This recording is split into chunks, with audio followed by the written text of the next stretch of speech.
In this General Motors Norwood Assembly Plant, Chevrolet Impalas and Chevrolet Corvairs were produced in the 1960s. Before automation, people were an important part of making cars. They were proud of their work and proud of every car they built. Right now, you're watching American workers manually assembling engines inside this Chevrolet factory. In 1963, 1 out of every 10 cars sold in the United States was a Chevrolet. During the 1960s and early 1970s, the regular Chevrolet, especially the fancy Impala, became one of the best-selling cars in U.S. history. Located in Norwood, Ohio, this Norwood Assembly Plant built General Motors cars between the years of 1923 and 1987. When it first opened, the plant employed 600 workers and was capable of producing 200 cars per day. At its peak in the early 1970s, it employed nearly 9,000. It built over 8 million cars during its lifetime. These Chevrolets had 13,000 parts. Today, cars have more than 35,000 parts on average. This shows how cars have become much more complex over time.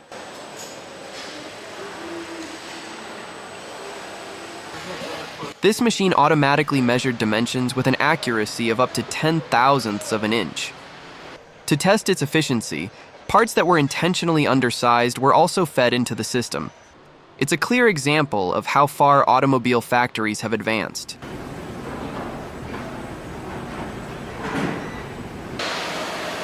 In the 1960s, Norwood was instrumental in producing some of Chevrolet's most iconic models, including the Impala, Nova, and the Camaro.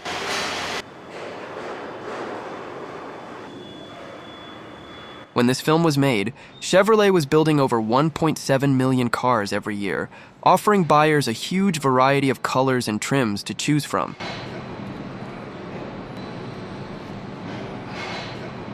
Back then, General Motors was the biggest car company in the world. It wasn't just one brand, it included Buick, Cadillac, Pontiac, and Oldsmobile, each with its own style and fans.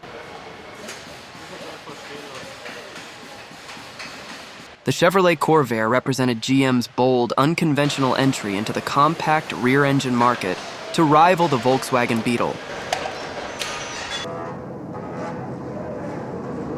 The current process you are viewing is the joining of the Chevrolet Caprice body with the chassis frame. In 1967, General Motors produced its 100 millionth vehicle, and it was this blue Chevrolet Caprice Custom Coupe. In the mid-1960s, the new Chevrolet Impala sold for $2,500. These General Motors factory assembly line workers earned salaries that were considered solid middle-class wages, around $2.50 to $3.50 per hour, roughly $5,000 to $7,000 per year, depending on hours worked, overtime, and seniority. Many GM workers could afford a home, car, and support a family on a single income, largely due to strong union agreements that secured good wages, benefits, and job security. Jobs were physically demanding and repetitive, but provided stability and upward mobility. Right now, you are watching the waterproof testing of the interior of a 1960 Chevrolet Impala. The quality inspector must ensure that not a single drop of water gets inside the interior. General Motors is an American car company that still sells the most cars in the United States. It has been the biggest car maker in the US for many years, and for 77 years it was also the biggest in the world, until Toyota took the top spot in 2008. Last year, 16 million cars were sold in the US, and 17% of them were made in General Motors factories. This dealer also always checked the quality of the car offered, and always polished and scented the car after delivery to the dealership. In just 1 year, 1960, an incredible 600,000 Chevrolet cars were produced.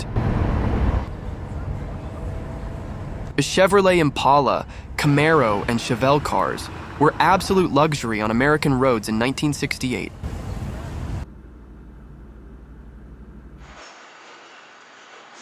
During the development of Chevrolet in the 1960s, resistance to various extreme temperatures was also tested. Right now, you're watching testing inside a special chamber for extreme heat and cold.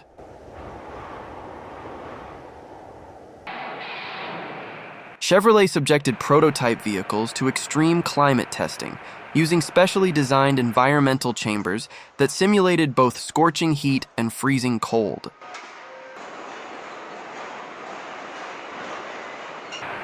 These tests were essential for evaluating how engines, transmissions, and materials performed under thermal stress. Engineers monitored everything from engine starts in sub-zero temperatures to cabin comfort during simulated desert heat. Test vehicles were driven for thousands of miles on rough roads, mountainous terrain, and high-speed tracks. The goal was to identify weaknesses in suspension, drivetrain, and chassis components. Cars were pushed beyond typical driving limits to simulate years of wear in just a few months. Although crash testing was less advanced than today's standards, Chevrolet still conducted basic impact tests and brake evaluations.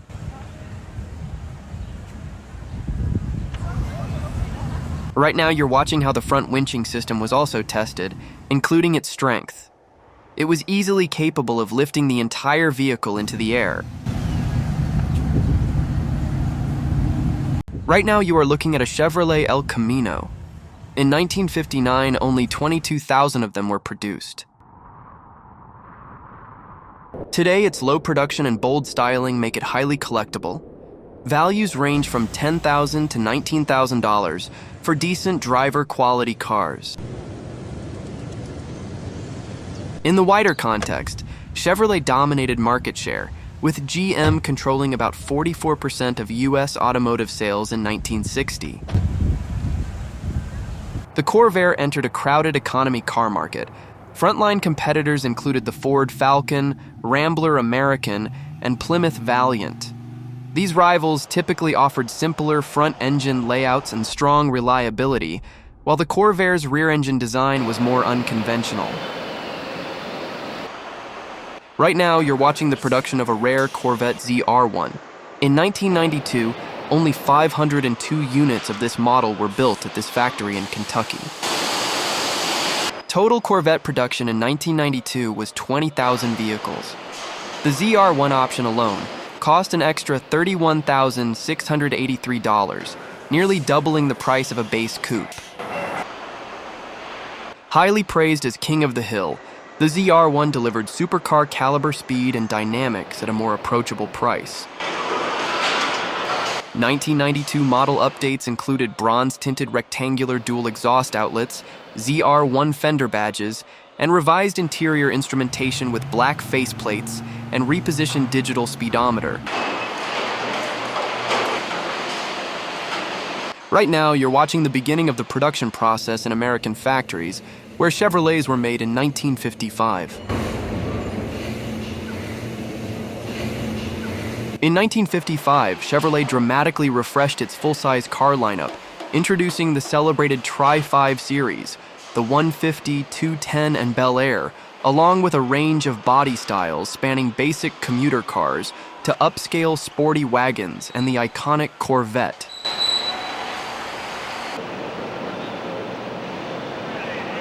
In this year, Chevrolet cars were built at multiple GM assembly plants across the United States, not just in one factory.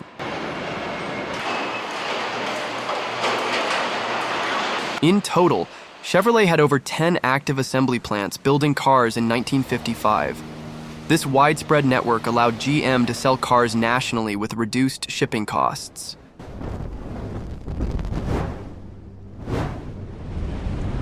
Chevrolet sold over 1.7 million cars in 1955.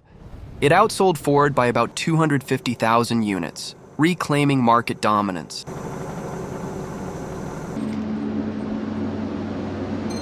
The 1955 Chevrolets had all new styling, lower, longer, and sleeker than 1954 models. Features included wraparound windshields, flatter hoods, and cleaner lines. Designers called it the Hot One in advertising. 1955 Chevrolets could be ordered with Power Glide automatic transmission, air conditioning, rare but available, power steering, and power brakes.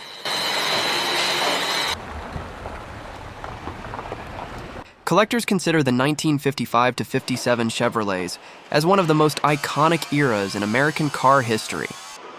The 1955 models kicked it off by blending style, performance, and affordability in a way no rival matched.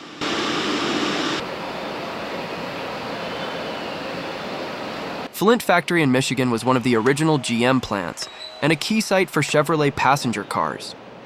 Janesville Car Factory in Wisconsin was a long-running GM plant that in 1955 produced full-size Chevrolets.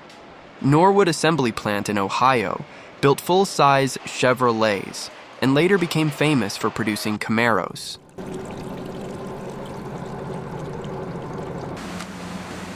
St. Louis Chevrolet Factory in Missouri was the main plant for Corvette production, with its fiberglass body.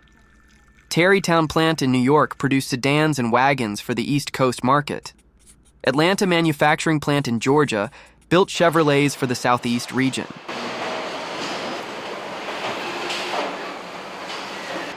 Kansas City Factory in Missouri was another important assembly site for the Tri-5 models.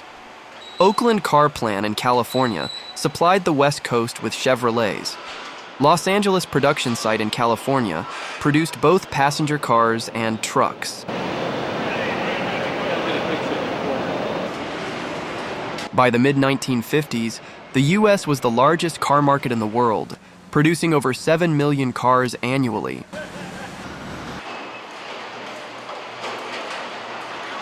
The market was dominated by the Big Three, General Motors, Ford, and Chrysler, which together accounted for roughly 95% of U.S. car sales.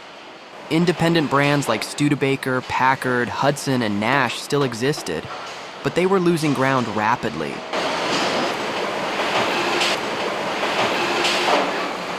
General Motors was the largest automaker in the world, controlling about 50% of the United States car market.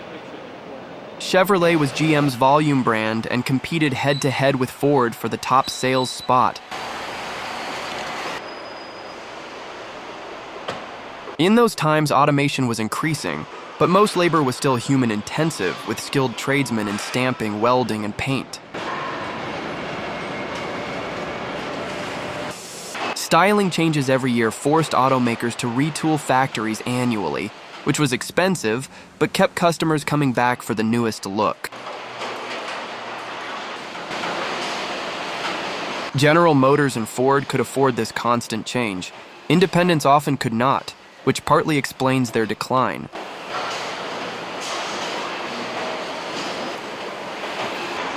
Toyota was still a tiny local automaker in Japan in 1955. Their main new product was the Toyota Crown, introduced in 1955 as their first true passenger car designed for the Japanese market. Annual Toyota production was in the tens of thousands, not millions. For context, Toyota built about 22,000 vehicles in 1955, while Chevrolet built nearly 80 times more cars that same year. Toyota had no presence in the U.S. market yet. Its first exports to the U.S. came in 1958, and they were largely unsuccessful due to being underpowered for American highways.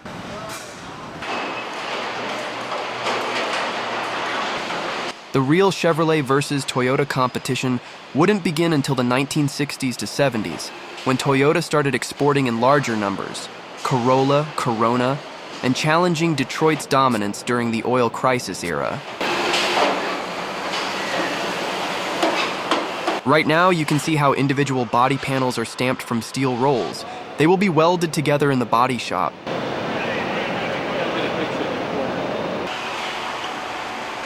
These stamping machines are still used today, although they are built completely differently. Their basic principle of stamping body parts remains very similar.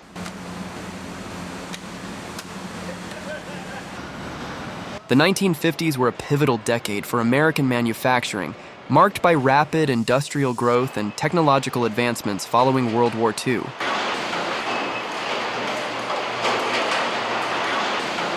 The manufacturing sector was a key driver of the U.S. economy, producing everything from automobiles and appliances to electronics and machinery. Mass production techniques perfected in earlier decades dominated manufacturing in the 1950s. The assembly line, popularized by Henry Ford in the early 20th century, was widely used to produce cars, household goods, and consumer electronics at a large scale.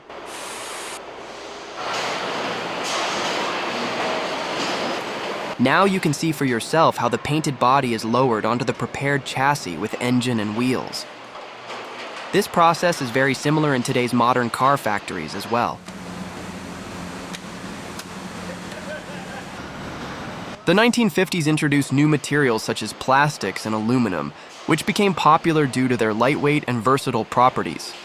These innovations influenced product design, making goods more affordable and accessible to the average American.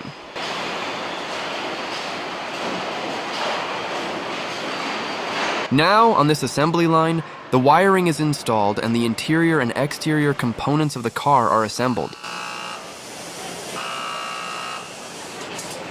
This quality inspector checks the finished Chevrolet and then places a sticker on the windshield indicating that the car has passed inspection.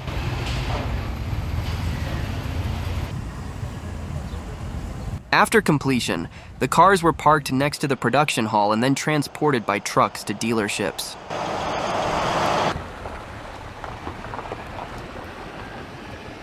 The trucks could carry only 4 cars at a time, so even this capacity is higher today.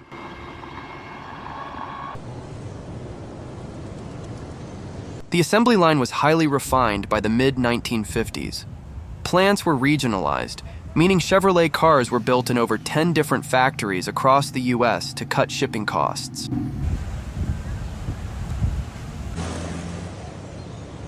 In 1955, Chevrolet cars were built in multiple GM plants across the U.S., from Michigan to California. The year was historic for introducing the small block V8, setting sales records and redefining Chevrolet's image as a stylish, performance-oriented brand.